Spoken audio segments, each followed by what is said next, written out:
Hi, everybody. This is Jack Allwild with another money episode, and today we are going onto the Twitter scene. Let's see what we can get in the personal finance realm. So let's get to it. So I'm coming on Twitter, search personal finance. Let's see what we got here today. My biggest struggle in personal finance journey: trying to find the balance between paying off student loan debt or ROI.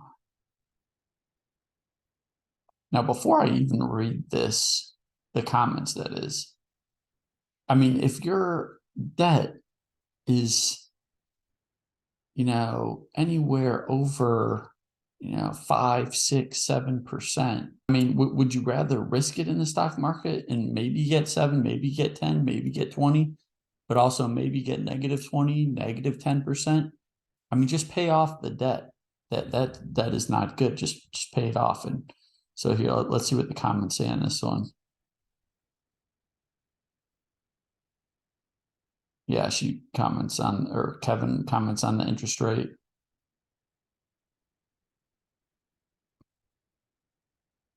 Yeah, he says he's at 6.6%. I mean, I would just lock that in, pay that off. Um, yeah, exactly. I mean, he knows it. He is guaranteed 6.6% internal rate of return. I actually had financed a couple rental properties at a time where mortgages were, if I was doing a primary, probably could have gotten around 3.5%, 4%, somewhere in there, depending on where I went. And I went seller financing, and I ended up paying them 6% interest.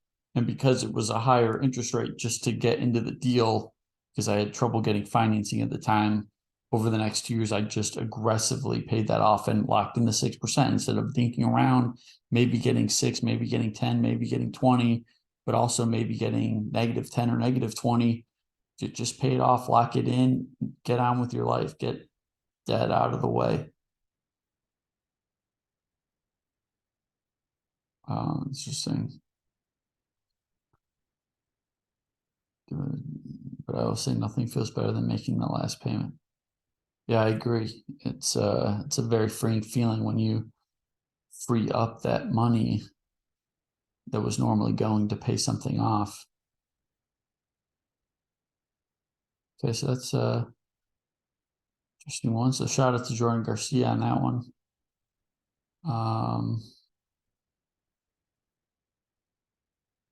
To know your financial health. So I don't know how you define financial health, but I mean, there's a couple factors to kind of look at. Ideally, we'd like our passive income to be greater than our expenses. That's the point at which you are financially free, I would say. So that's something I would look at. Net worth tracker. That's one of the easiest things to keep track of: your assets, your liabilities, and your net worth. So assets minus liabilities is your net worth, and that's something that's pretty easily tracked in an Excel spreadsheet. I actually have a couple of videos on how to do that. I'm curious what the comments are on this one.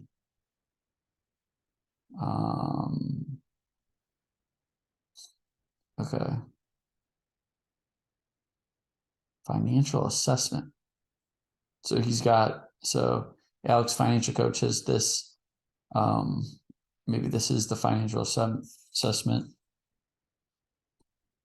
What should we say? What should we say to him? Track my net worth every 10 days.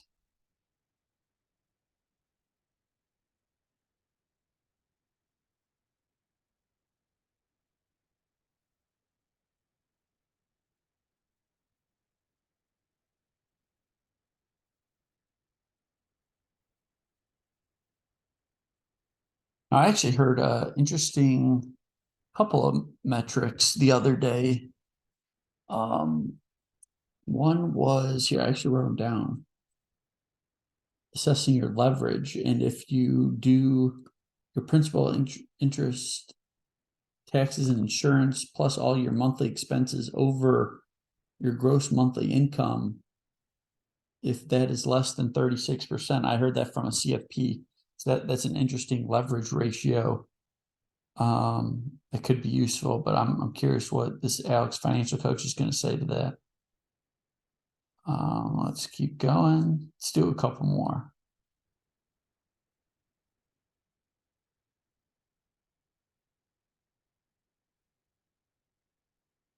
Get something juicy. Come on.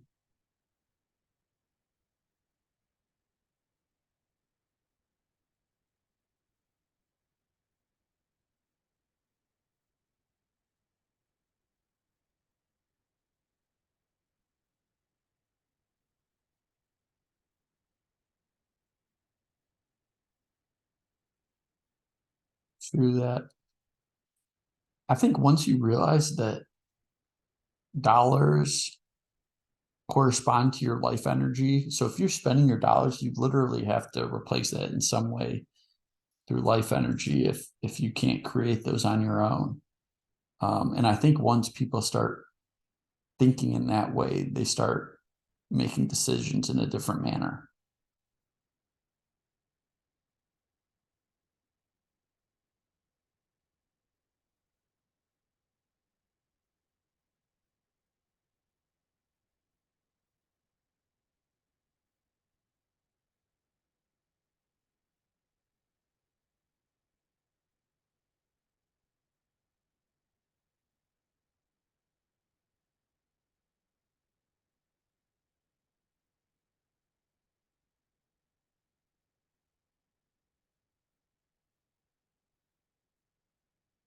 Shout out to Coach K. Munson here.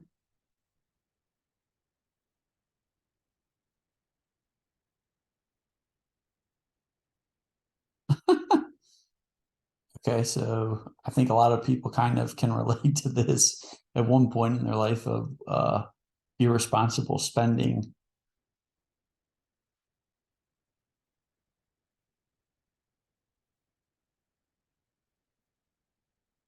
Oh man, he's got all, oh, this is like a long,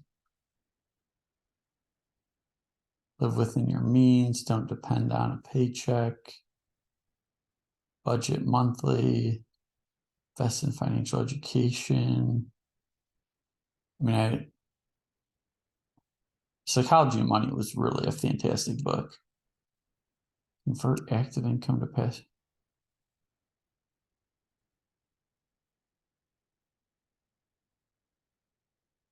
Now, ways to get passive income could be real estate, could be dividend paying stocks, could be treasury bonds, could be some private lending.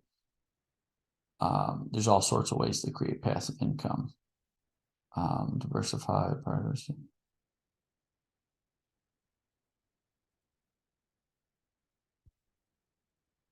I'm not sure what he means by own online course. Does he mean like actually make a course? I mean, that's cool because you make it once and then you can just keep selling it. So yeah, shout out to Daniel. You monetize. I like that.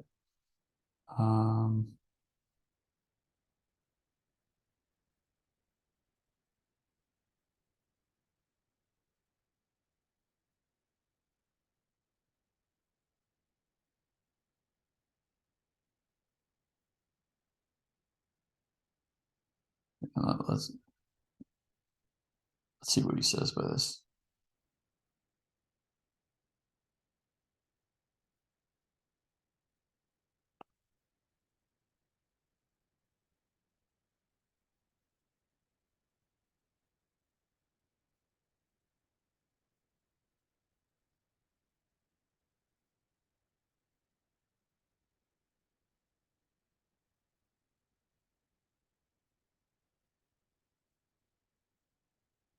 Cool.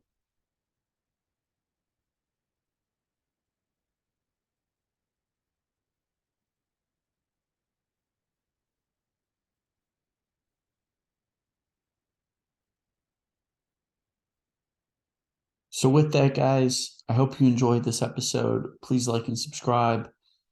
Really appreciate any feedback. Follow me on Twitter at Jack Allwell FSA. or Jack_Allwile. Love to see you on Twitter and YouTube. And I'll see you in the next episode.